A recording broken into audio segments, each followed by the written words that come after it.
Bonjour. Après avoir abordé les relations entre la pensée critique et la politique, nous allons maintenant étudier quelques notions d'histoire de cette pensée.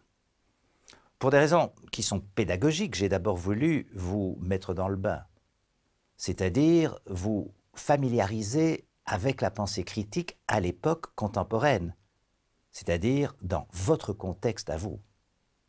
Maintenant, il va nous falloir comprendre comment est née, comment s'est développée la pensée critique en Europe.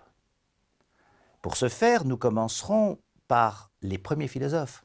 Nous allons voir que ces philosophes qu'on appelait les physiciens essayaient de comprendre justement la nature. Ils ne faisaient donc pas de politique, comme on dit. Mais ils ont, par leur activité, progressivement ruiné la croyance en un monde plein de dieux, dont les grands mythes racontaient l'histoire. Alors par la suite, nous allons étudier la génération suivante de philosophes, qu'on appelait les sophistes.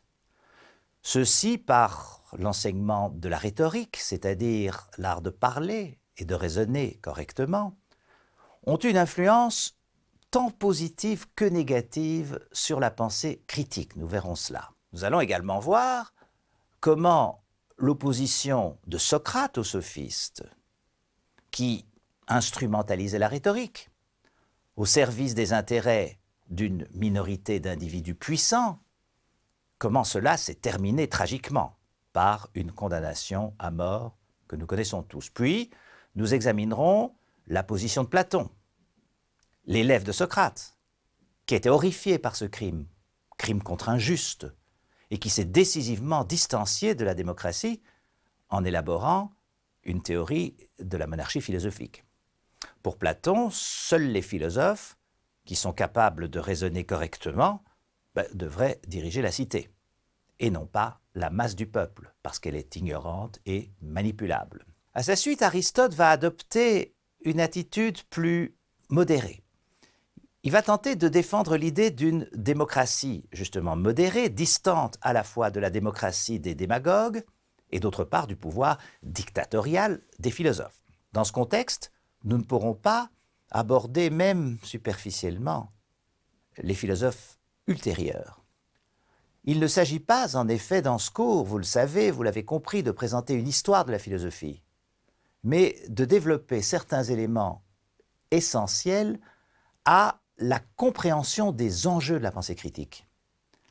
Alors ces enjeux comportent aussi des dangers et nous nous pencherons sur les procès d'impiété qui ont été intentés à certains philosophes accusés d'athéisme. C'est une accusation grave à l'époque. Et puis nous allons étudier pour finir certains problèmes liés à la tension entre pensée critique et christianisme, le christianisme étant devenu dominant en Europe. Après avoir abordé la critique des dogmes, nous tenterons de comprendre comment la pensée critique s'est développée à l'époque moderne, à partir de la rupture entre le protestantisme et le catholicisme. Le protestantisme défendait le libre examen des Écritures par les croyants, et le catholicisme voulait imposer l'autorité, c'est-à-dire le magistère de l'Église, et en dernière instance l'autorité du pape. Alors par des voies historiques que nous allons parcourir, le libre examen va quitter le domaine protestant pour devenir un véritable idéal de pensée critique au XIXe siècle. Il sera inscrit dans les statuts de l'Université libre de Bruxelles. Et puis après cette mise en perspective historique, je pense que nous serons mieux à même d'aborder dans les modules suivants les débats et enjeux philosophiques liés à la pensée critique.